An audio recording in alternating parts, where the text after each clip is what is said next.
Muito bom dia. Bom dia. Irmãos, deixa eu falar um assunto com vocês antes de entrar na nossa aula, que domingo que vem eu vou dar o mesmo aviso, igualzinho de novo, e você vai entender por quê, provavelmente. Espero que você entenda. O presbítero Jorge, que é o nosso superintendente, ele é estatístico, ele é um homem dos números, ele é engenheiro. E a gente tem o Lucas também. Então, esse ano o Lucas é superintendente, vice-superintendente, então pronto, estamos montados na engenharia aqui. Se você não entende álgebra, você vai ter que se virar. Nas estatísticas da nossa EBD, a gente tem, olha para você ver que curioso, a gente tem o mesmo número de alunos semanalmente, não é uma variação grande do tipo, hoje tem 50, amanhã tem 120 pessoas. A gente tem a mesma média, tanto de adultos quanto de crianças. Curiosamente, você não tem as mesmas pessoas todos os domingos. Olha para você ver que engraçado.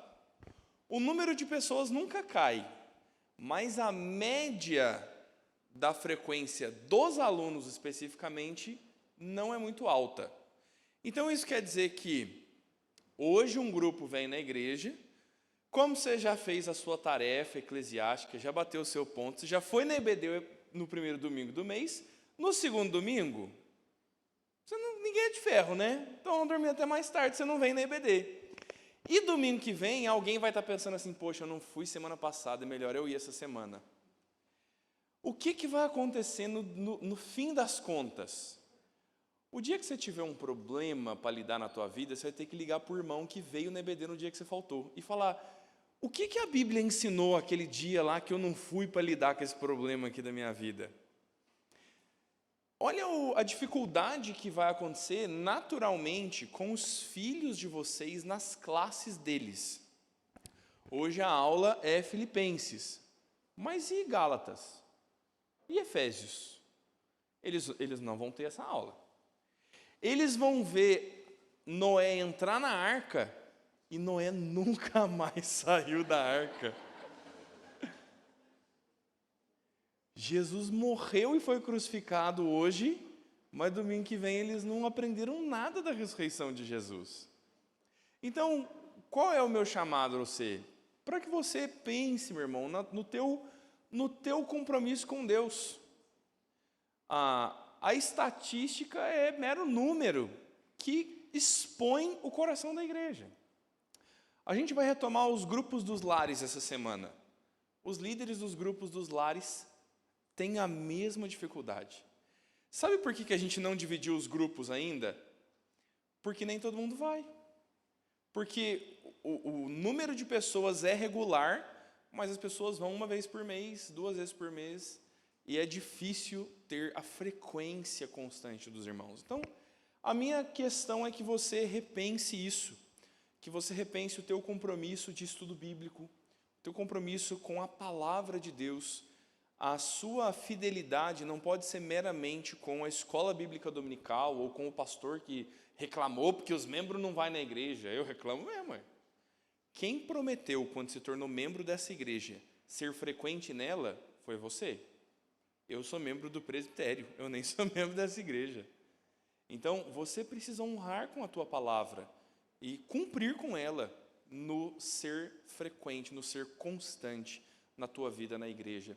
E isso, meu irmão, é benefício para você, isso é benefício para os teus filhos. Seus filhos vão vir semanalmente, ótimo, você conseguiu uma parte do processo, porque quando eles virem para a EBD, eles vão voltar para casa com lições de casa. E no ano passado nós tivemos dificuldade o ano todo, com as revistas bem bonitinhas assim da escola dominical, que a superintendência comprou, e essa revista foi e nunca mais voltou com alguns alunos.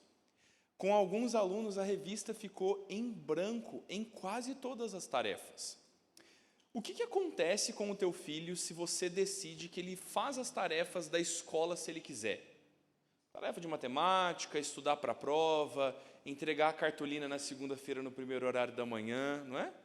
Se o seu filho te cutuca no domingo à noite e fala assim, mãe, amanhã a professora falou para levar 2 cartolinas. domingo, 9 horas da noite. E o que acontece? Qual é o seu trato com teu filho? Por que que o estudo bíblico dele seria de menor importância do que isso? Por que que as letras para ele são importantes para ele comunicar bem em português, mas as sagradas letras que podem torná-lo sábio para a salvação em Cristo Jesus, por que que elas não seriam tão importantes? Entende? Então, meu irmão, é uma questão nossa. E nesse ponto, cada um de nós há de prestar contas ao Senhor por isso. Não é o nosso objetivo encher a EBD. O nosso objetivo é que você esteja habilitado para toda boa obra, instruído na Escritura, preparado para dar a razão da sua fé, para saber no que você crê. Então, a escola bíblica é uma parte importante da igreja para essa tarefa, e esse é um convite, é uma chamada pastoral para os membros da igreja, mas é um convite para você se aprofundar no Senhor e conduzir assim a tua casa, tá bom? Então, domingo que vem, com a outra parcela de irmãos que não estava hoje, eu vou falar sobre isso também, né? E pensem nisso. A nossa igreja tem, no rigor da letra, 301 membros. A gente pode tranquilamente tirar uns 30 membros desses como membros da congregação Bereia. Se os crentes fossem frequentes nessa igreja, a gente já teria mudado desse templo. E isso não é razão de alegria, isso é lamento para nós. Pensar que a nossa igreja cabe sentadas uma média de umas 180 pessoas, e você raramente vai ver faltar bancos na igreja, porque os crentes não são frequentes na casa do seu próprio Deus. Converse com judeus, converse com muçulmanos, converse com macumbeiros. Pergunta para eles com que frequência eles servem o seu próprio Deus. Tanto mais nós que conhecemos o Deus vivo e verdadeiro, deveríamos nos pôr com temor perante o Senhor. Que Deus nos dê graça para isso, que o Senhor nos auxilie na tarefa que não é fácil. Vamos orar, queridos, para a gente começar a nossa aula. Vamos falar sobre Filipenses hoje. A classe de catecúmenos retornaria, mas hoje pela manhã meu plano era que o presbítero Arsênio estivesse com a igreja, mas hoje ele está atendendo um compromisso importante. O irmão do presbítero Arsênio está sendo consagrado pastor hoje na igreja metodista. Ele foi lá celebrar isso com a família, e então os catecúmenos retornam na semana que vem comigo. Semana que vem seguimos a nossa divisão de classes normalmente. Vamos orar. Pai eterno, nós queremos agradecê-lo, Senhor, por esta manhã, pelo privilégio que é para nós, Senhor, nos voltarmos para a Escritura, Pai. Tudo que se pode conhecer do Senhor é revelado na Tua Palavra. O Senhor a registrou para que nós alcançássemos redenção em Cristo. O Senhor a registrou, Pai, para que nós soubéssemos o caráter do nosso Deus, os caminhos do nosso Senhor, e não mais vivêssemos nos nossos pecados, Pai, presos e acorrentados às mazelas da nossa carne, Senhor, mas que agora pudéssemos andar contigo, viver contigo e nos deleitar no Senhor e na alegria que o Senhor nos dá.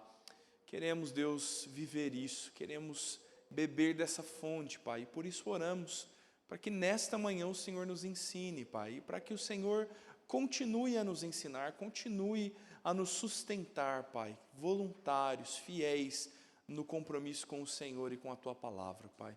Te agradecemos, Deus, porque este é um privilégio de fato, e nós queremos agora nos valer dele, Pai. Por isso nós oramos e agradecidos no nome de Cristo Jesus fazemos. Amém, Senhor.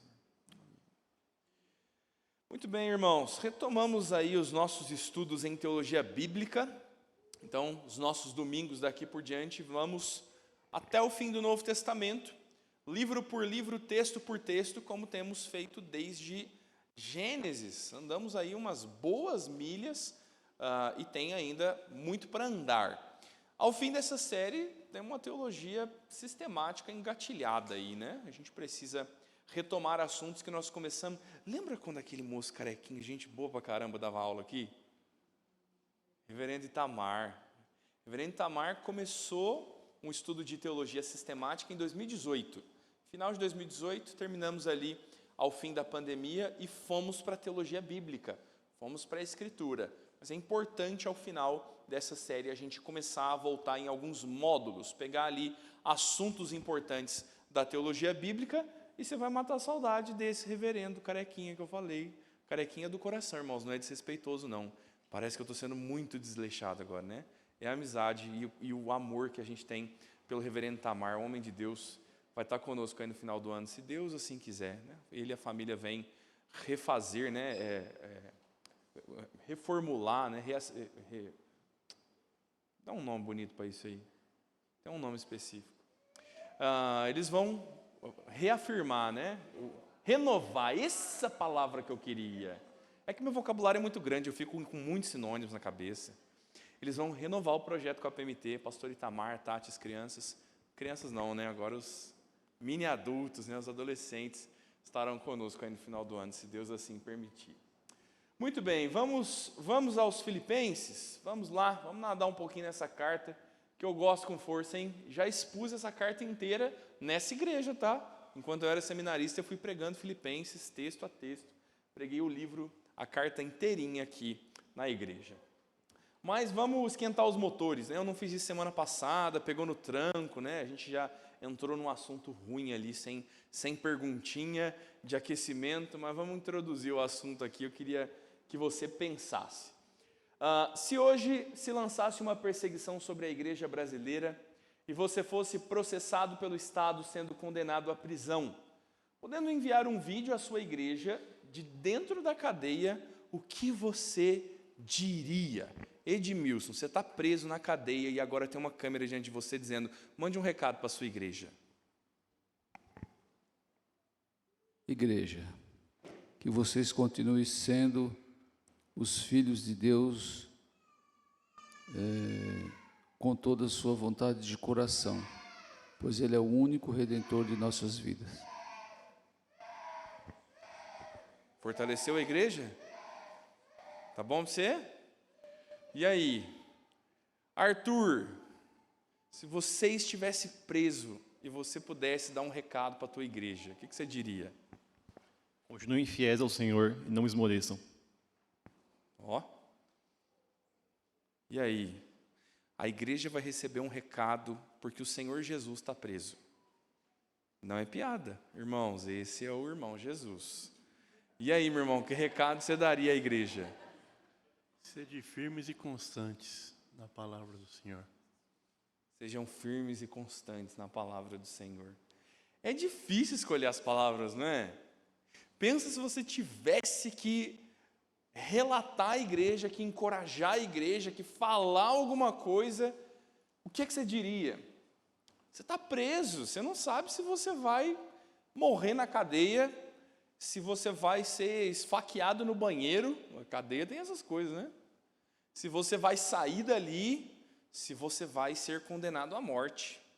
Imagina, pastor, não existe condenação à morte no Brasil, mas também não tem perseguição à igreja desse jeito, Vai que eles decidem lá no futuro. É muito difícil pensar nisso, não é? Você já se imaginou alguma vez, literalmente, processado pelo Ministério Público e preso? Você consegue imaginar essa cena? Preso porque os princípios que você prega são contra os princípios cridos pelo Estado, pela nação brasileira. Então, já que você é a voz distoante, nós vamos prendê-lo pelo crime de, denunciar o governo. O Lucas quer mandar um recado para a igreja, que ele está na cadeia. O recado seria que a igreja cuidasse da minha família e que se mantesse firme nas escrituras. Aí o resto eu resolvia lá. Pastor, é interessante o que você está falando, porque a gente viveu agora, semanas atrás, assim que Donald Trump assumiu como presidente dos Estados Unidos, ele deu indulto a uma mulher que saiu da cadeia com a Bíblia na mão, porque ela foi presa porque pregava contra o aborto nos Estados Unidos. Não sei se algumas pessoas viram. Então, assim, sem entrar em polêmicas, a cena é essa. A mulher saiu da cadeia, foi recebida por sua família, porque pregava contra o aborto. Então, é justamente o que o pastor falou. Podemos aqui entrar numa era de a gente começar a pregar o evangelho e ser preso. Como isso é uma realidade no Nepal hoje. Lá no Nepal, a gente ia para a igreja todos os dias com a Bíblia dentro da mochila. Porque nós não podíamos sair do alojamento para a igreja com a Bíblia exposta, porque a gente poderia sofrer alguma sanção de algum nepalês que é crente no hinduísmo ou qualquer coisa do tipo, nos denunciar. Então, essa realidade hoje, ela existe no mundo. Não existe aqui no Brasil, mas é uma coisa a gente se pensar realmente em cima dessa pergunta que foi feita. Tá com medo de ir para cadeia agora, né? A chance existe, né? Já no nosso país existe. Dependendo de como você se posiciona, do que você fala, você vai ser processado pelo Ministério Público, né? Se você ainda defende a velha maneira de correção dos filhos, se você fustiga seus filhos com vara, se você bate neles, você vai ser processado pelo Ministério Público. Se você fala contra a ideologia de gênero, e dependendo da forma, lugar e palavras que você usar, você vai ser acusado de discurso de ódio, de intolerância. Se você diz que macumba evoca demônios, e isso é do capeta, intolerância religiosa, né? Vai te preparando aí, porque a coisa não é fácil. Então, por que Filipenses seria tão relevante? Talvez essa seja a primeira relevância da carta. É uma carta que está lidando com um apóstolo preso por causa da pregação do Evangelho. Então, Filipenses e toda a Escritura, né, é ler do engano nosso pensar que a Escritura em algum momento se tornou desatualizada, descontextualizada, né? Talvez desatualizada não, mas descontextualizada é uma acusação frequente contra a Escritura. Esse negócio de atualizar a Bíblia é coisa de herege. Isso aí é o Ed René que quer atualizar a Bíblia. Eu não. Mas eu acho que precisava contextualizar umas coisas, pastor. Porque a Bíblia fala do papel da mulher, mas são outros tempos. A defesa mais clara do feminismo, né? Não, homem e mulher na Bíblia é daquele jeito, porque é naquele tempo, e hoje é um outro tempo, hoje é um outro jeito, as coisas funcionam diferente. Quão diferente? Que mudança é essa de contexto? Que mudança é essa de pecado que havia e deixou de haver, que era e não é mais, né? Então, nas nossas incursões missionárias, ó que chique, né? Mas na viagem que nós fizemos, que eu não vou dizer para onde foi, mas todo mundo sabe para onde foi porque está transmitindo, nós vimos uma sociedade muito diferente da nossa, sem influência das tecnologias, das políticas, de todas essas coisas, e deixa eu falar para você, o pecado é igual. Os problemas do pecado são iguais em todos os contextos, em todos os tempos, porque o problema é do coração humano. Então, Filipenses traz à tona essa relevância, é um contexto muito próximo do nosso, e por isso que você precisa estudar a Escritura, por isso que você precisa conhecer a palavra e ela ser viva na tua vida, na tua rotina, nas tuas decisões. A gente vai andar pela carta, vai ler muitos textos, ou pelo menos eu vou fazer referência a muitos deles, e aí você vai ver no final que o assunto está em plena vigência, né? Em plena vigência do que a gente precisa tratar. Vamos pensar, antes da gente entrar na carta propriamente, numa relevância contextual, e aí tem algo que alguns fatos são realmente importantes nessa relevância. Filipos é um contexto puramente romano. Quando a carta de Filipenses está sendo escrita, não é o mesmo cenário do Evangelho, onde você tem ali os judeus ao entorno, onde você tem... na verdade, você até tem judeus em Filipos, mas a cultura não é essencialmente a cultura judaica. Você não tem a frequência dos sacrifícios no templo, você não tem práticas comuns como são, por exemplo, nos evangelhos. Por quê? A cidade de Filipos é fundada por Filipe II, rei da Macedônia. Então, toda essa região da Macedônia, ela vai ser estruturada no Evangelho a partir de Filipos. E essa região vai receber o nome do seu fundador, que é pai de Alexandre o Grande. Então, imagina o preciosismo dessa cidade de ter sido fundada por Filipe II, uma cidade criada por ele. E nesse contexto romano, a cidade vai ser criada em 356 a.C., vai se tornar, né, a honra de Filipe II em 342, e ela vai ser agora estabelecida como uma colônia romana. A cidade de Filipos, por esse contexto, por esse domínio, ela sendo uma cidade portuária, economicamente muito estável, ela vai atrair muitos romanos e, na grande maioria deles, soldados, pessoas aposentadas ali do serviço militar romano. E muitos desses, tendo vivido a vida toda como soldados, agora já não tinham exatamente um ofício, já não tinham algo que pudessem exercitar quando deixassem o seu soldo. A vida deles em Filipos é um recomeço.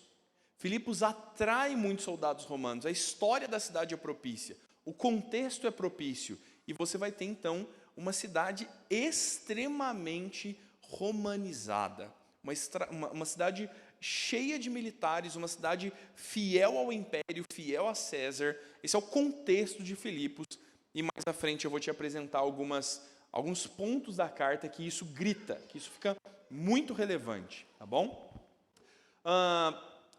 Lembre-se que Paulo está em prisão domiciliar enquanto escreve a carta aos Filipenses, né? Isso é um lembrete e eu vou falar disso adiante. Mas pensa agora, qual é o impacto dele estar preso nas palavras de Paulo?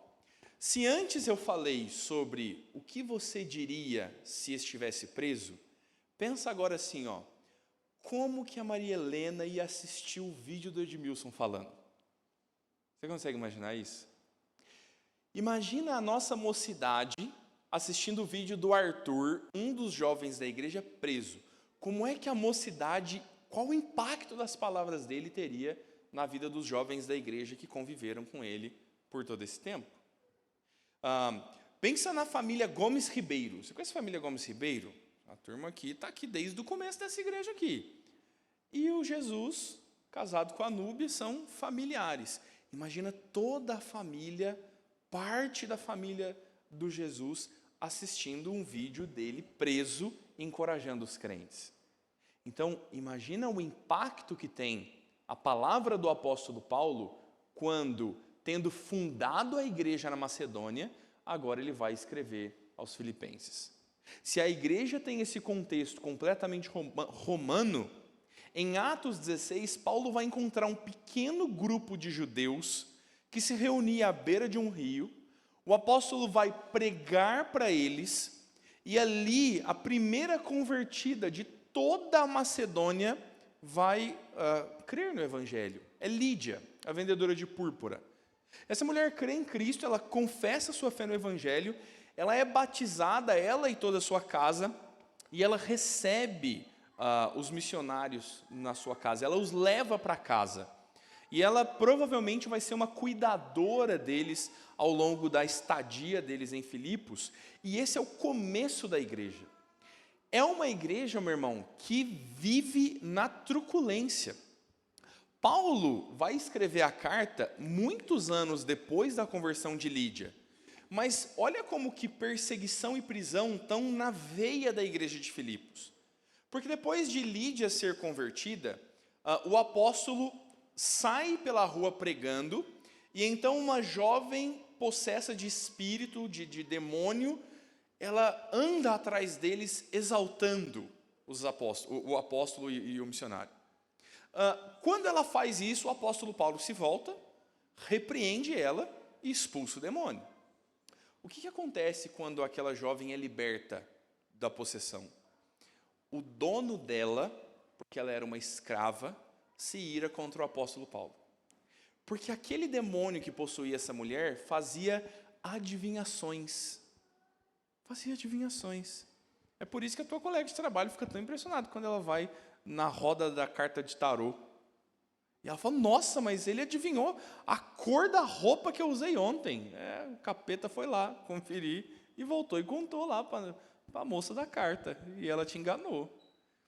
E quando essa jovem, então, é liberta, ela dava muito lucro para o seu senhor. Ele cobrava para que ela fizesse adivinhações pelo espírito maligno.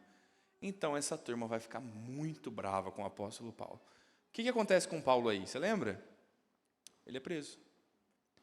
Paulo e Silas são presos, são fustigados, são chicoteados e presos.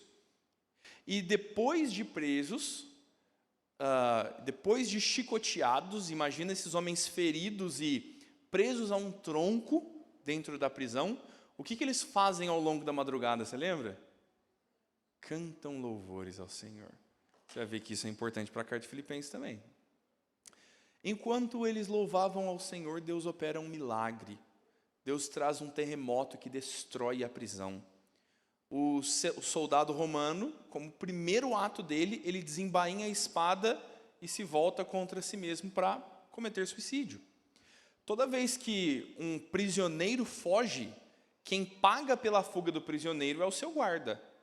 Se a cadeia se desmanchou em pedras, qual a chance de todos os prisioneiros não terem fugido? E aí o apóstolo Paulo interrompe aquele homem e diz, olha, nós estamos aqui, nenhum de nós fugiu. E aí ele prega para o carcereiro. E o carcereiro, você consegue imaginar isso? O guarda da cadeia se converte e ele é batizado no pátio da carceragem, ele e toda a sua casa. Olha que história fantástica, a plantação da igreja de Filipos. Se Lídia era convertida, agora você tem a segunda conversão em Filipos. Você tem agora o carcereiro, que nós não sabemos o nome desse homem. Então, é o começo de uma igreja que vem em dores e sofrimento. Imagina a gratidão de Lídia e do carcereiro. Imagina o amor dessa igreja pelo apóstolo Paulo. E agora, conhecendo essa história, imagina eles recebendo uma carta do apóstolo dizendo, estou preso de novo, dessa vez em Roma, e estou escrevendo para instruir vocês quanto à lida e o dia a dia da igreja. É um tanto quanto profundo, é no mínimo profundo o que está acontecendo na cena da igreja. Depois de ser chicoteado, Paulo vai seguir viagem. Você conhece a história de Atos, e olha como que o contexto romano favorece a escritura. Paulo não é chicoteado nessa vez exclusivamente, mas quando o apóstolo é confrontado, ou melhor, quando o apóstolo é julgado pelos seus crimes, né? Quando ele vai ser tratado pelo que fez, ao ser julgado, Paulo conta para eles uma novidade.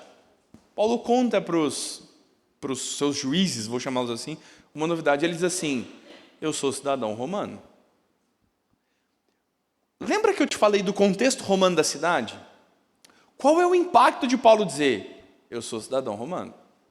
A lei de Roma diz que todo cidadão romano precisa ser julgado para depois ser condenado. Paulo foi condenado antes de ser julgado. Quando ele conta que é romano, os homens estremecem perante ele.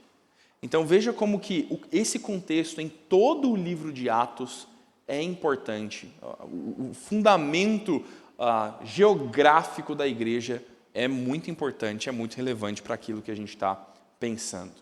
Então, a igreja está fundamentada, a igreja de Filipos está posicionada agora, e eu queria pensar então contigo na carta. A gente vai olhar para vários textos da carta de Filipenses e pensar na relevância desses textos para a nossa vida, pensar em aplicações. Uma carta de Filipenses é enxuta, é fácil passar por toda a carta ao longo da nossa aula. Eu vou colocar muitos textos na tela, no decorrer da aula, mas sem necessariamente ler todos eles. Alguns eu vou só fazer referência, se você quiser abrir na sua Bíblia, fica à vontade. Outros a gente vai ler juntos, eu vou pedir para algum dos irmãos ler. Então, posto o pano de fundo, vamos pensar aí nos grandes temas da igreja de Filipos. Vamos ver como que Paulo está lidando com essa prisão, né? Filipenses capítulo 1, versos 12 a 18. Esse texto, lemos o texto de fato.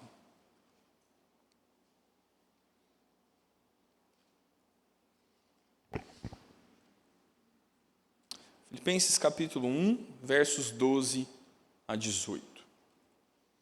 Roseli, você lê para a gente, minha irmã? Quero ainda, irmãos, certificar-vos de que as coisas que me aconteceram têm antes contribuído para o progresso do Evangelho, de maneira que as minhas cadeias em Cristo se tornaram conhecidas de toda a guarda pretoriana e de todos os demais. E a maioria dos irmãos, estimulados no Senhor por minhas algemas, ousam falar com mais desassombro a palavra de Deus. Alguns, efetivamente, proclamam a Cristo por inveja e porfia. Outros, porém, o fazem de boa vontade. Estes por amor, sabendo que eu estou incumbido da defesa do Evangelho. Aqueles, contudo, pregam a Cristo por discórdia, insinceramente, julgando suscitar tribulação às minhas cadeias. Todavia, que importa? Uma vez que Cristo, de qualquer modo, está sendo pregado, que por pretexto, quer por verdade, também com isto me regozijo. Sim, sempre me regozijarei. Como que um apóstolo está vendo a sua própria prisão? Lembra que você está preso? Nós estamos fundamentando a aula aqui na tua prisão, porque você pregou contra o aborto, igual a americana lá. Você mandou um recado para a igreja ouviu com muita emoção o teu vídeo que você mandou, mas qual é a sua própria conclusão sobre o que está te acontecendo? Como você se sentiria ao ser preso por causa do Evangelho? A Gisele, ela é advogada. A Gisele falou assim, no mínimo injustiçada. O Denis se sentiria honrado. Mas olha como isso é difícil. Eu ia perguntar se alguém que já foi preso.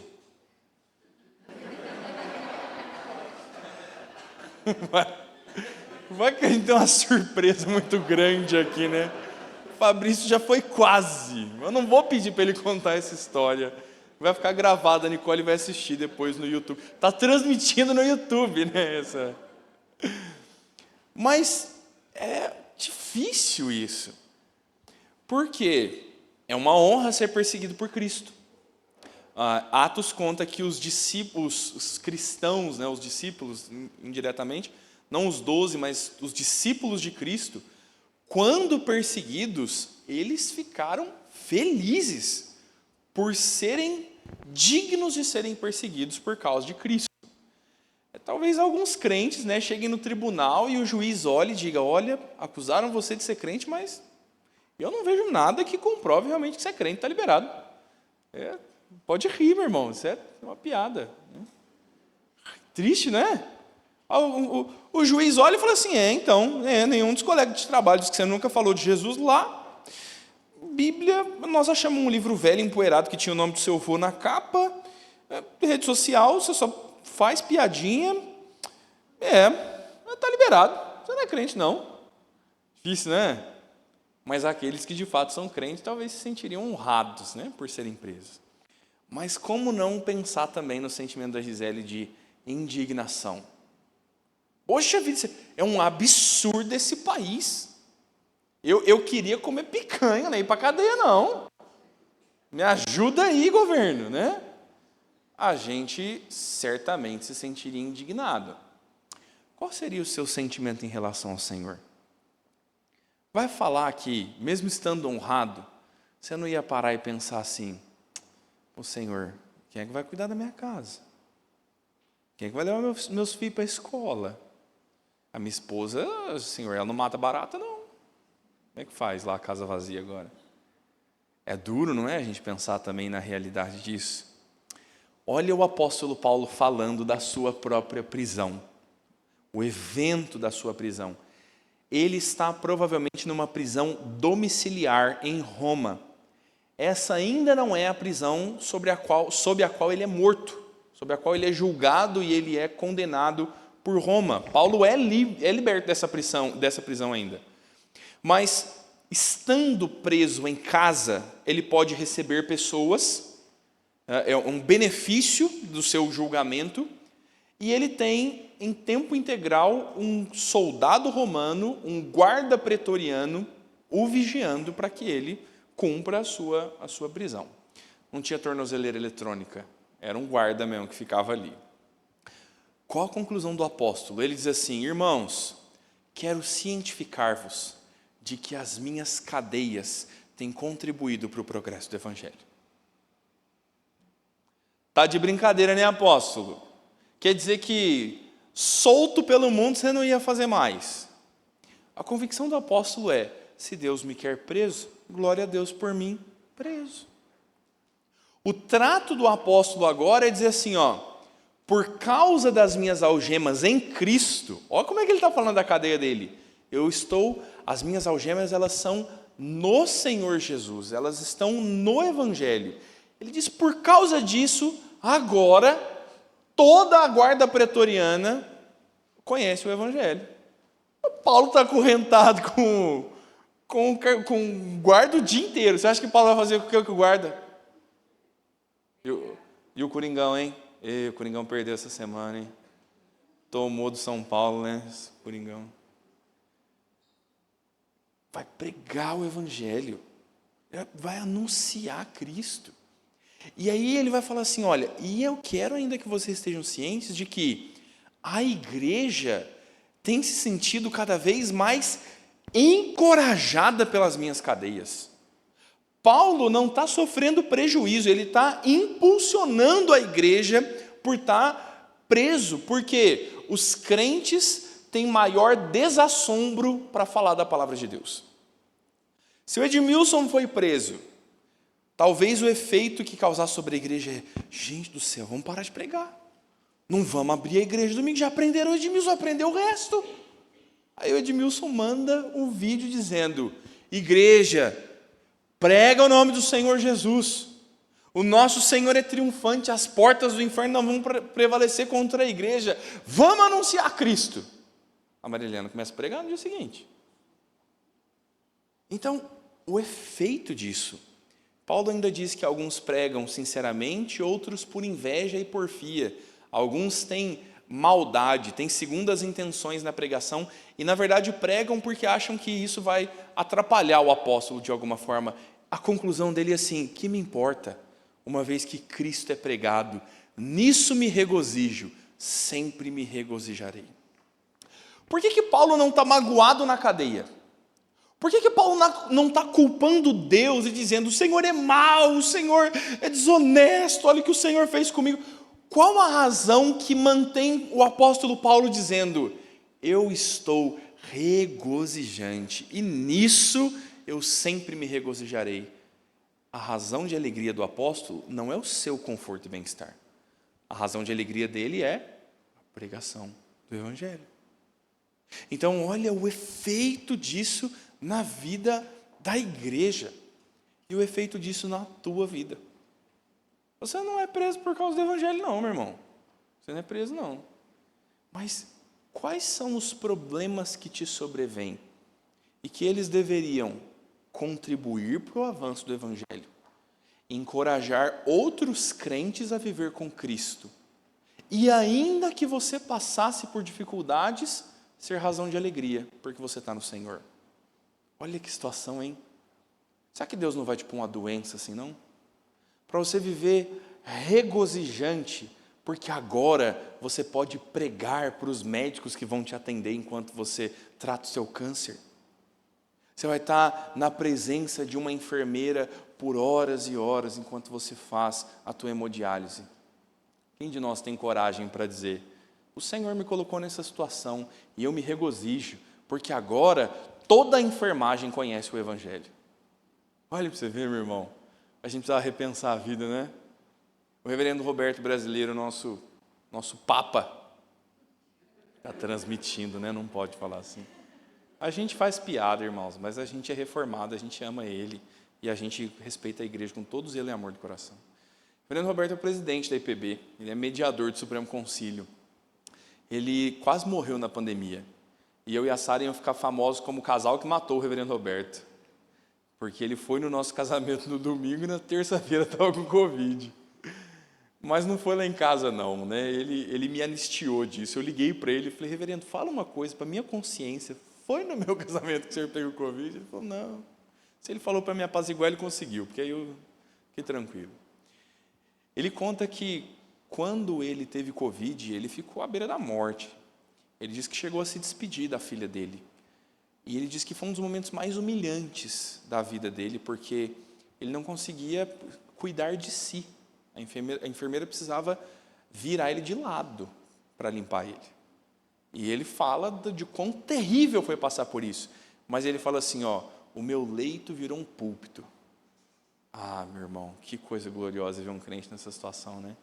Então a gente precisa repensar por que Deus está pondo a gente nas condições que está. Se você está em dificuldades, Deus não te odeia. O Senhor permitiu que Paulo fosse chicoteado e preso para que um carcereiro se convertesse. E Deus não vai permitir que seu carro vá para o pátio? Porque você não pagou IPVA também? Deus não vai permitir que o ladrão te roube? Por que você é o alecrim dourado? Nem Paulo era, meu irmão. Questões que põem a gente para pensar, né? Paulo vai falar sobre o famoso lucro e o fruto, né? A continuação desse texto, o apóstolo diz assim, olha, irmãos, mas eu estou esperançoso de que eu vou ser liberto. E todo esse esforço com a intercessão da igreja vai resultar em libertação para a minha vida. Pode olhar o texto, Filipenses, ele está narrando isso. Depois que ele fala das cadeias, ele fala isso. Eu tenho certeza que eu vou ser liberto. Aí você fala, será que vai, Paulo? A igreja podia ler e falar, está otimista, hein? Não sei não. Não, eu vou ser curado do câncer. Não sei. Quem põe a mão no fogo por isso? Não sei. Mas qual o fundamento do apóstolo? Ele diz assim, eu sei que eu vou ser liberto, e eu sei que as coisas vão terminar bem, e eu sei que Cristo vai ser honrado no meu corpo. Pô, agora ele falou que a honra não é só aquela honra assim, glorificada, não. Cristo vai ser honrado na minha vida e no meu corpo. Qual é a perspectiva dele? Quer pela vida, quer pela morte. Ele está dizendo assim, irmãos, eu estou aqui ralando, e se eu sobreviver de tudo isso, o Senhor vai ser glorificado. E se eu morrer em tudo isso, o Senhor vai ser glorificado. Quer pela vida, quer pela morte. Porque o viver é Cristo e o morrer é lucro. Faz mais sentido para você esse versículo agora, olhando o contexto de Filipenses? O apóstolo está na iminência da morte, ele está dizendo assim, enquanto eu estou vivo, evangelho neles. Está preso, está doente, naufragou, a serpente picou, foi chicoteado. É Cristo neles. Ele está vivendo com Jesus. A intensidade da vida dele é com Jesus. A razão de existir do apóstolo Paulo é o Senhor Jesus. Então ele diz, enquanto eu estiver vivo, a minha vida é Cristo. E no dia que eu morrer, então é lucro. Eu vou receber das mãos do Senhor graciosas recompensas por ter vivido uma vida inteira junto com Ele. Eu vou estar com o meu Senhor. Então, se eu viver, tá bom. E se eu morrer, melhor ainda. Rapaz, Filipenses esfrega minha cara assim, meu irmão, com um escovão de lavar roupa. Porque no nosso contexto, a gente tem ídolos demais no nosso coração. Porque assim, o viver é Cristo para nós o meu viver é trabalhar com dignidade e sustentar o meu lar. E se um dia você ficar doente? Aí eu prefiro morrer. O meu viver, pastor, é meu filho, meu filho e minha filha, é minha razão de viver. Ele vai casar, e vai fazer igual a filha da Cidinha, vai morar lá no litoral. Você vê ele de 15 em 15 dias. Dá trabalho. E aí? E a tua razão de viver? Os crentes não querem viver mais, os crentes estão desmotivados, moribundos, porque eles colocaram a razão de viver no lugar errado. E se você põe a tua razão de viver em algum lugar que não é Cristo, isso vai te frustrar, você vai falhar nisso. Se a tua razão de viver é a tua faculdade, é o sonho da casa própria, e talvez você não proclame isso. Você fala, não, pastor, a minha razão de viver é Jesus. Mas se chover hoje, você vem no culto? Você que está dizendo que a sua razão de viver é Jesus. E se Jesus te custar o teu emprego? Se Jesus te custar a tua namoradinha, hein? Namoradinha já é pejorativo, né? Se o namoro, se Jesus te custar o teu namoro, viver é Jesus. E aí, meu irmão, a perspectiva do apóstolo é assim, ó, eu tô andando com Cristo, e o dia que eu morrer, ai credo, pastor, bate na madeira, fala de morte não. Vamos falar de coisa boa. Você quer coisa melhor do que morrer? Alguns dizem assim, não, mas aí você está fortalecendo o suicida. Não, viver é Cristo. O suicida é a pessoa que mais perdeu essa esperança, porque ele está tão frustrado de não ser satisfeito nas cobiças dele, que ele prefere morrer, quando ele deveria viver. Ah, mas a vida dele está muito difícil. Eu não estou falando nem da minha, olha a do apóstolo. A vida do apóstolo estava fácil. Então, meu irmão, o lucro do apóstolo é a sua morte.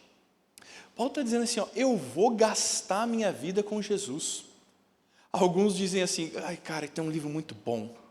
Lembrei de uma citação de um livro bom com força. Ele se chama Manual Pastoral de Discipulado. Na nossa tradução, na nossa editora, o título original é O Pastor Reformado. Richard Baxter, puritano. O Baxter diz assim, algumas pessoas dizem que nós deveríamos nos preservar um pouco mais na vida cristã, porque não se pode queimar a vela pelos dois lados. Aí o Baxter diz assim sobre si, ora, mas se quando a vela se queima, ela ilumina o caminho para o céu, eu quero me queimar pelos dois lados. Ele diz, eu quero me acabar pelo Evangelho de Cristo. É a visão do Baxter. E a razão para viver é a melhor razão pela qual alguém pode morrer.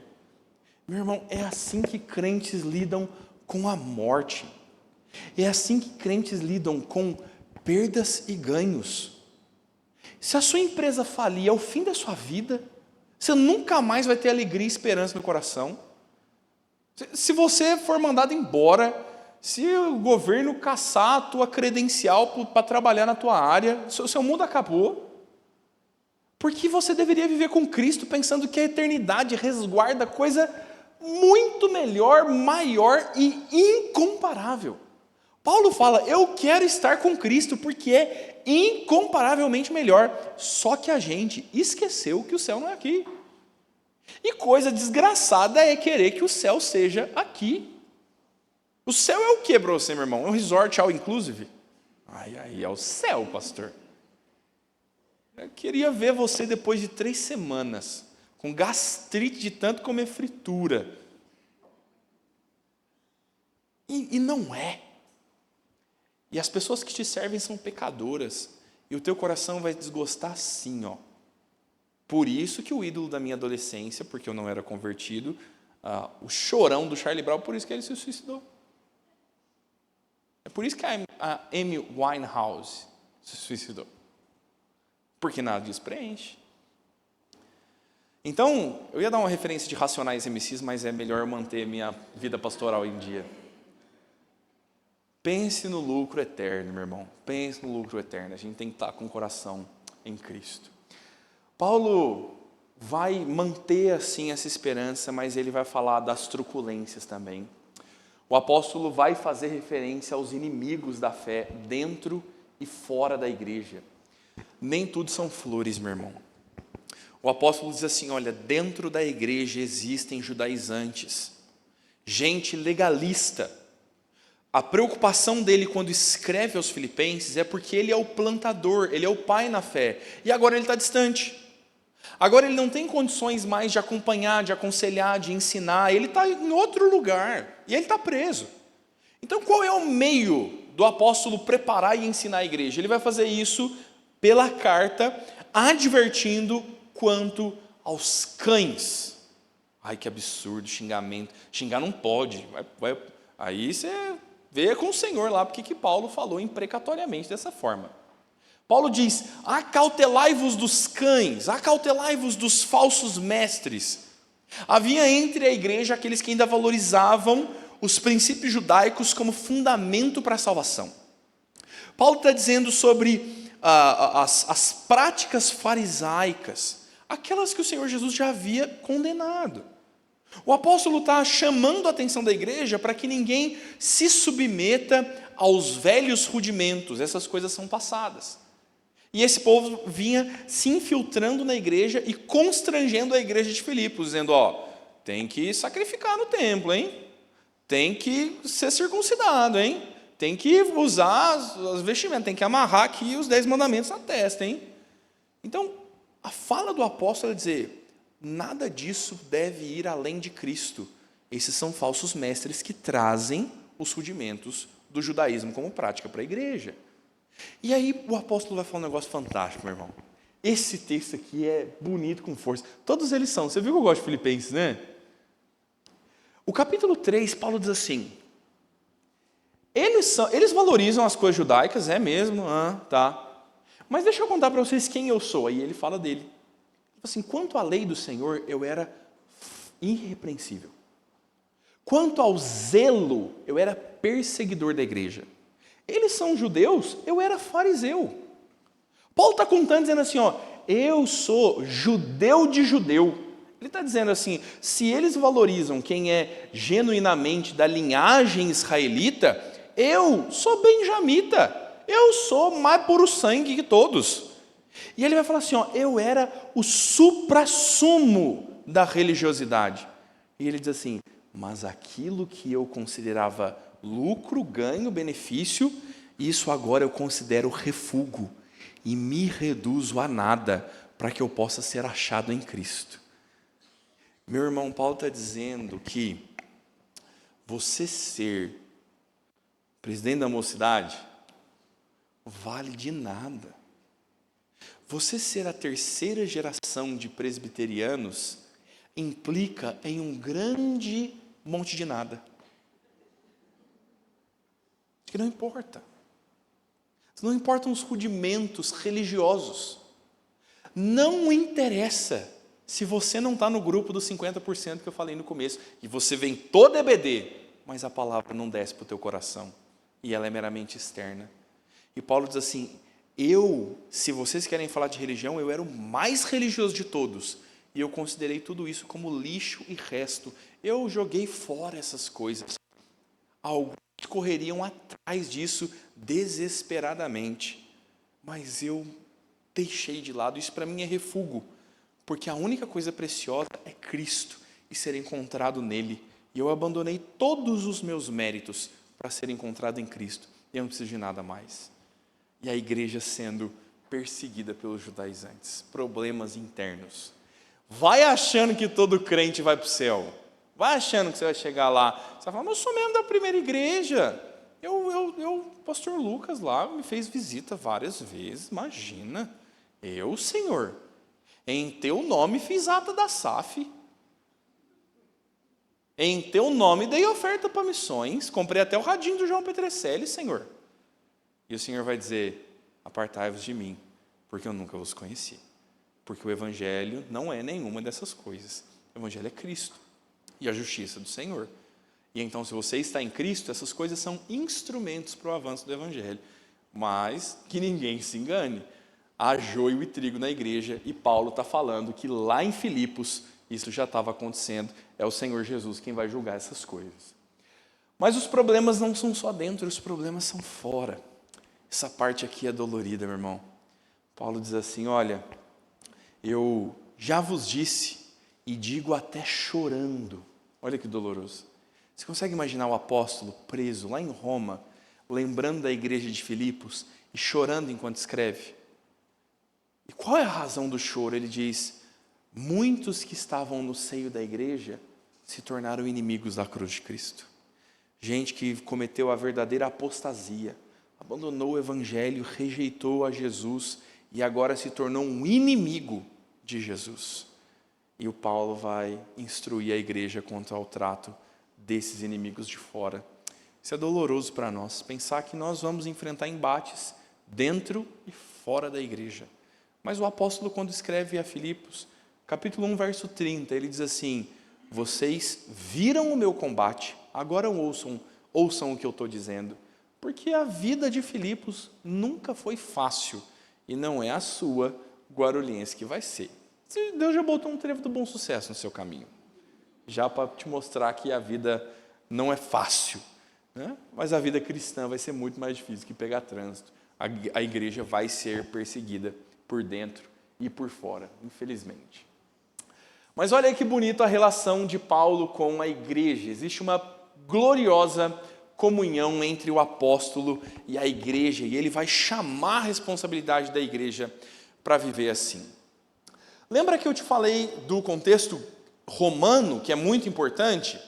Agora, em Filipenses 1:27, a primeira palavra do verso 27, na nossa tradução está, vivei. Vivei. Estou vivendo, amém. Mas não é a melhor tradução e não tem uma palavra no português para isso. A palavra grega ali já aplicada é politeuomai, aqui politeieste. Ai, tô enferrujadinho pra caramba. O Leandro, o Rodrigo leria muito mais fácil que eu aqui. Politeieste, a palavra ali já está declinada, como a gente diz. Mas o que é essa palavra? Você consegue conjugar a palavra cidadania? Talvez com um verbo, né? Seja cidadão. Mas aquilo ali é o verbo cidadão. Não tem no português, né? Mas o apóstolo está dizendo assim, olha, esse termo, a tradução dele está implicando não só em, viva, né? Vivei, mas é a ideia assim de, olha, tenha a genuína vida, a digna vida de um cidadão. Seja um genuíno cidadão. Aí quando você fala isso para um romano, o romano sabe o que é isso. O romano, meu irmão, o imperador para ele é Deus. E a cidadania dele é tudo que importa. É quase tão orgulhoso quanto ser brasileiro. Não dá para ter, né? Mas o Neymar voltou para o Santos agora. Agora as coisas vão mudar, pastor.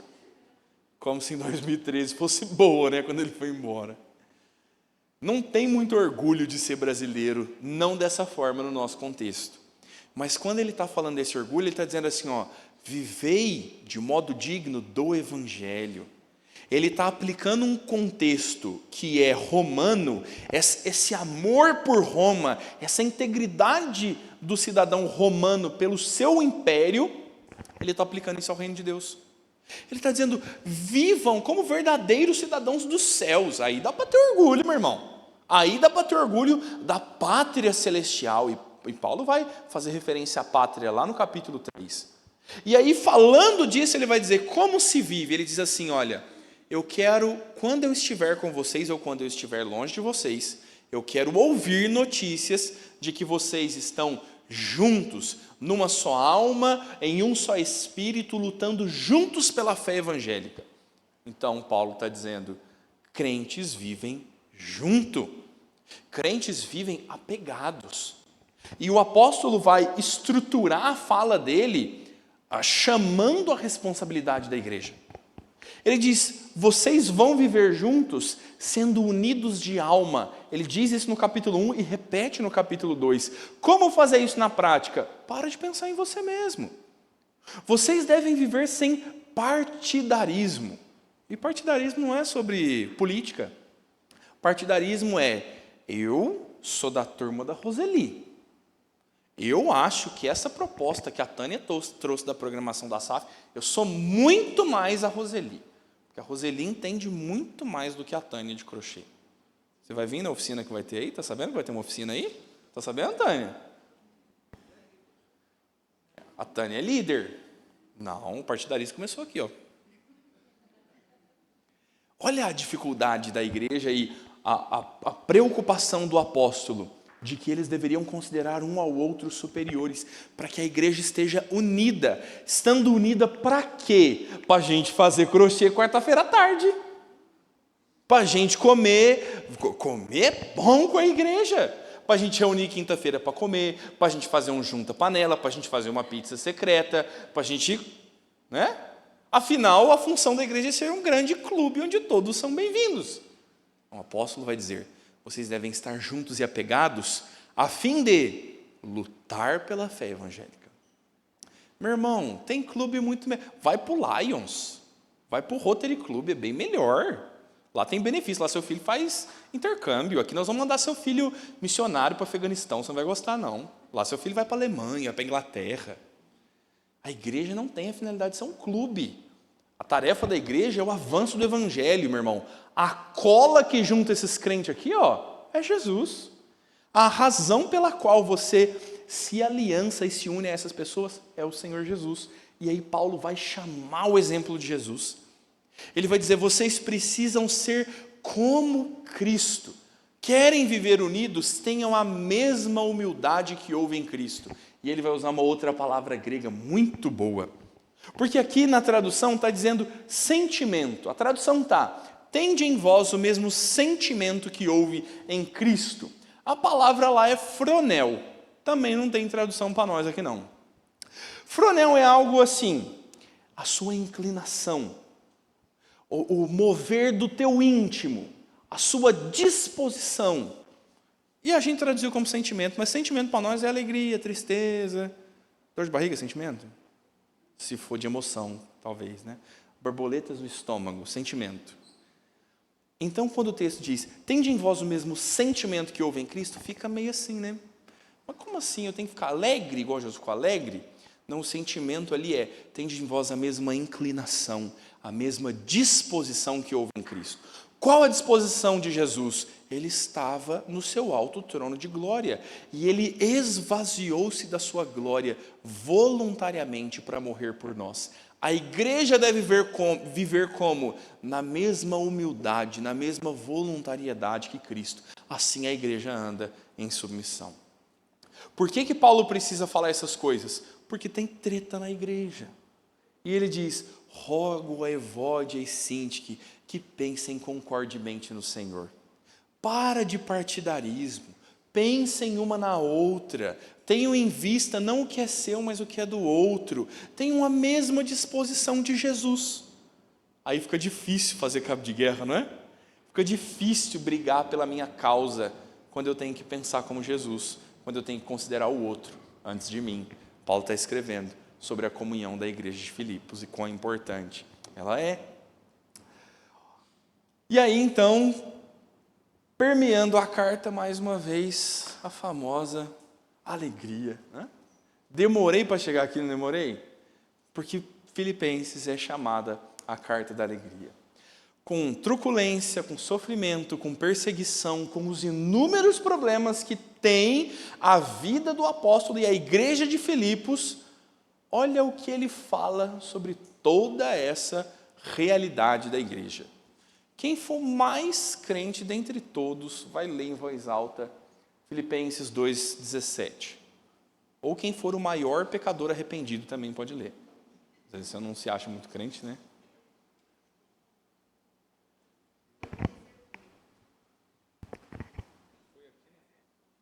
Entretanto, mesmo que seja oferecido por libação sob o sacrifício e serviço da vossa fé, alegro-me e com todos vós me congratulo.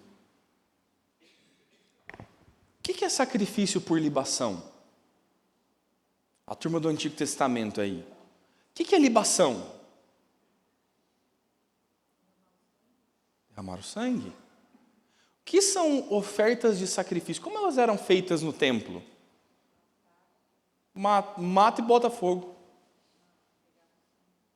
Aspergia sobre o altar e queimava o holocausto. O holocausto é oferta queimada, né? Libação é uma outra coisa. Olha o que Paulo está dizendo. Eu estou sendo oferecido por libação a vocês. Eu estou sendo morto pela igreja. E por isso que a minha vida não vai para frente. Por isso que nada dá certo. Eu não aguento mais. Vou tomar Rivotril. Por isso que Paulo tomava Rivotril. Amém, vamos embora para as nossas casas. Paulo está dizendo, irmãos, eu estou sendo oferecido por libação. Eu estou me desgastando e morrendo por causa da igreja. Contudo, me regozijo. E sempre me regozijarei. E aí Paulo vai falar, meu irmão, de alegria em todas essas referências. E aqui 2 vezes, aqui 2 vezes. Às vezes para a gente é difícil estar alegre num dia inteiro. Mas na carta que você gasta 15 minutos para ler, o apóstolo Paulo falou: eu estou alegre e se alegrem comigo. Como ficar alegre? Como se satisfazer tendo tanto problema? Ora, meu irmão, qual é a razão da vida do apóstolo? Qual é o viver dele? É Cristo. A vida pode estar um tanto desconfortável ou desfavorável, mas Cristo está lá. Cristo está sendo pregado, o Evangelho está avançando, e aí não tem como se entristecer nunca, porque o Senhor Jesus e o seu Evangelho nunca falham, nunca retrocedem. Se a tua alegria estiver no Senhor, aí você vai poder ser alegre em todo o tempo. Mas se a tua alegria for um resort all inclusive, quantos? 7 dias por ano você tem dinheiro para pagar? Ah, meu irmão, eu alugo uma casinha em Ubatuba mesmo. Não precisa nem ter piscina, um apartamentinho lá no Itaguá, lá. E passa, rápido. Passa rápido demais. Eu já nem quero entrar de férias. Vou sair de férias esse mês, eu já nem quero sair. Você sai de férias, você faz assim, voltei. E se a sua alegria estiver nisso, meu irmão, ela vai voar. Paulo ainda vai demonstrar para nós o seu afeto pela igreja. Ele mostra como que Epafrodito chegou às portas da morte por causa do avanço do evangelho. E nisso, a igreja se entristece e fica preocupada com Epafrodito. E Paulo diz: então eu vou mandar ele de volta, para vocês verem ele e se animarem de novo. Esse é o apóstolo Paulo que chora por causa dos crentes desviados. Você se lembra dessa tristeza do apóstolo? É o apóstolo que escreve falando que dá graças a Deus de tudo que ele se recorda da igreja. A abertura e o fechamento da igreja são relacionamento entre o missionário e a igreja. E esse relacionamento, meu irmão, é entranhado por causa da pregação da palavra, do modelo de parceria missionária que existe entre Paulo e a igreja. Deixa eu falar desse modelo só antes de citar a ansiedade, que eu já dei a aula inteira aqui. Olha por que existe um entranhado afeto. O apóstolo, sofreu e chorou para plantar a igreja. E a igreja se tornou a maior parceira dele. No final da carta ele escreve dizendo assim: irmãos, eu me alegrei porque vocês me mandaram donativos, vocês renovaram o cuidado sobre mim. Cuidado esse que a igreja já tinha. E ele explica dizendo assim: olha, eu estou alegre não é por causa do dinheiro, não é por causa do donativo, porque eu aprendi a estar contente em toda e qualquer situação. O apóstolo diz: ter dinheiro para mim não é problema, passar necessidade para mim também não é problema. Mas ele diz assim, o que me alegra, o que enriquece a minha alegria é a comunhão da igreja. É vocês ofertarem na minha vida e ter essa oferta como um sacrifício ao Senhor. Então, Filipenses não deixa de ser para nós um modelo excelente de parceria missionária. De uma igreja que Paulo diz: quando eu fui para Acaia, se não me engano, não me lembro o termo que ele usa aí, mas ele diz: quando eu parti em viagem, nenhuma das igrejas se associou comigo, só os filipenses. Então, o apóstolo ter um relacionamento entranhado com a igreja está diretamente ligado ao convívio dele com aqueles irmãos, gratos pelo apóstolo que pregou o evangelho e apoiando para que o evangelho chegue a outras igrejas, mesmo que Paulo esteja sofrendo. E aí então um último ponto que eu pulei aqui e que é sempre importante retomar é quando o apóstolo vai citar a famigerada ansiedade. Ansiedade é a doença do século, meu irmão? Será que é a doença do século? Mas parece que era também de Filipos, né? Parece que a ansiedade não é fruto do TikTok e dos tempos modernos e acelerados de fast food. A ansiedade é um problema do coração humano. Então Paulo vai escrever também à igreja dizendo: irmãos, não andem ansiosos de coisa alguma. Ele está reverberando a chamada de Jesus: não andem ansiosos de coisa alguma, em tudo sejam conhecidas diante de Deus as vossas necessidades. Você está ansioso, meu irmão? Descarrega isso em oração perante o Senhor. E ele diz, fazendo isso, a paz de Cristo, que excede todo o entendimento, guardará vosso coração e a vossa mente em Cristo Jesus. Então, se você não vai mais viver ansioso e vai ser agora guardado pela paz de Deus, porque você orou ao Senhor, você vai ficar de cabeça vazia? De forma alguma. O apóstolo diz, então, em que pensar? No que é bom, puro, justo, de boa fama, se alguma virtude há, se algum louvor existe, seja isso que ocupe o vosso pensamento. Você vai no psicólogo, meu irmão? Copia esse texto aqui, leva para ele. Você trata a ansiedade com o psicólogo? Fala assim, o que você acha disso aqui? Leva para ele lá. Você não trata a ansiedade com o psicólogo, mas você é ansioso? Então, dá uma passadinha no gabinete do pastor. Vamos dar uma aprofundada com calma nesse assunto, porque a Escritura tem respostas que a gente precisa ser, no mínimo, críticos com outras respostas que estão sendo ofertadas. Dei uma aula inteira sobre ansiedade na igreja algum tempo atrás, mas posso dizer para a igreja, não andeis gripados, não andeis com câncer, eu estou tratando de doenças. Por que Jesus diz, não andeis ansiosos, se a ansiedade é uma doença que ninguém escolhe? Doenças nos acometem. Por que o apóstolo está dizendo, não andeis ansiosos, mas tratem a ansiedade por esse caminho? Mas se você não quiser ir no meu gabinete, você vai comprar Elise Fitzpatrick, Vencendo Medos e Ansiedades. Dá uma leiturinha nela lá, antes de ir no psicólogo. Ou depois também. Ou compre esse livro e dá para o seu psicólogo. Ele vai gostar bastante. E se ele usar os princípios desse livro, ele vai ser bem sucedido, porque a palavra de Deus responde a todas as questões. Como você resumiria Filipenses? Difícil, né? Difícil terminar o assunto, difícil desfechar a carta. Filipenses é um baita de um livro com muitos assuntos bons e práticos. E se eu fosse você, eu levaria os 4 capítulos de Filipenses para casa essa semana.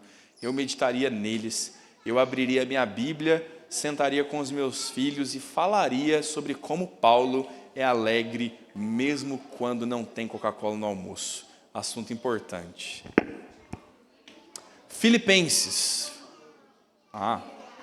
Eu pensei comigo, será que é esse livro? Vencendo Medos e Ansiedades, da Elise Fitzpatrick. Tem alguém bem crente aqui nessa igreja que vai pesquisar esse livro no Google agora e vai mandar o link lá no grupo da igreja. Tenho certeza que alguém vai fazer isso. Tá bom? Vamos lá, Deus abençoe, queridos. Presbítero Jorge.